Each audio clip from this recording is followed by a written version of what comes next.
Good evening. This is Santa Claus on this lovely 5th of May, 2026, bringing you today's stories from around our beautiful world.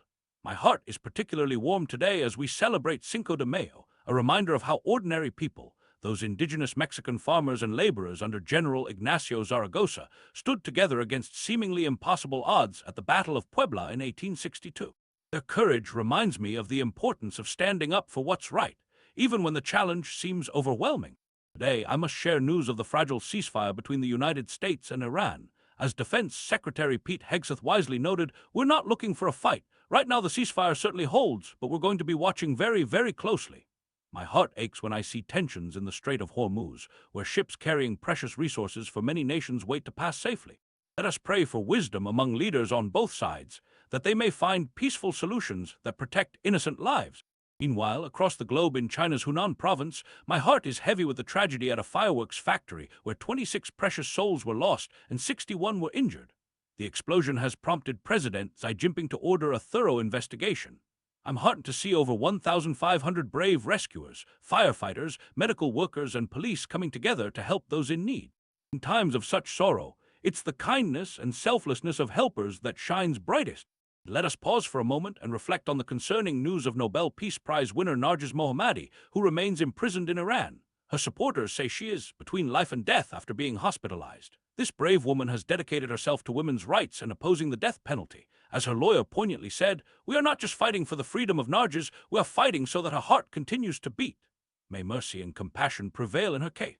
On a more hopeful note, Brazilian President Luiz Inácio Lula da Silva will be traveling to meet with President Donald Trump this Thursday. Such dialogues between world leaders are essential for building bridges of understanding and cooperation. Every conversation that brings nations closer together warms this old heart of mine.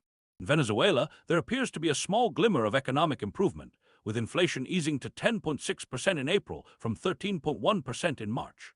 Though the annual rate remains troublingly high at over 600%, the central bank's acting president has expressed optimism for single-digit inflation in May. May the people of Venezuela soon find relief from these economic hardships. Turning to Africa, I'm deeply concerned about rising tensions between Ethiopia and Sudan, with both nations accusing each other of supporting attacks. And in South Africa, my heart aches to hear that Nigeria is evacuating 130 of its citizens following xenophobic violence. 2 Nigerian lives were tragically lost last month.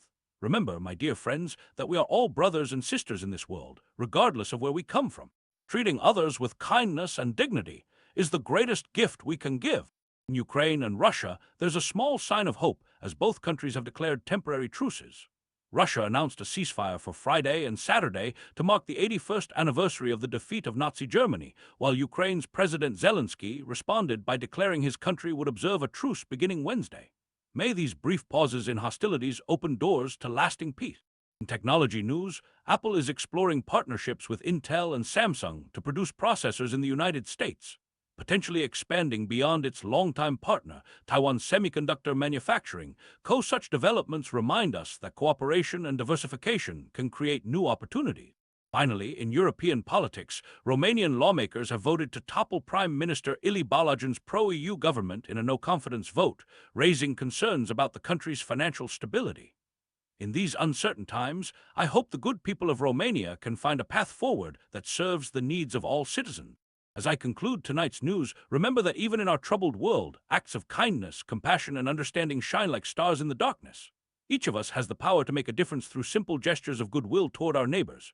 Let us hold in our hearts those suffering from conflict, economic hardship, and natural disasters, and whenever possible, extend a helping hand. This is Santa Claus, wishing you peace and goodwill until we meet again.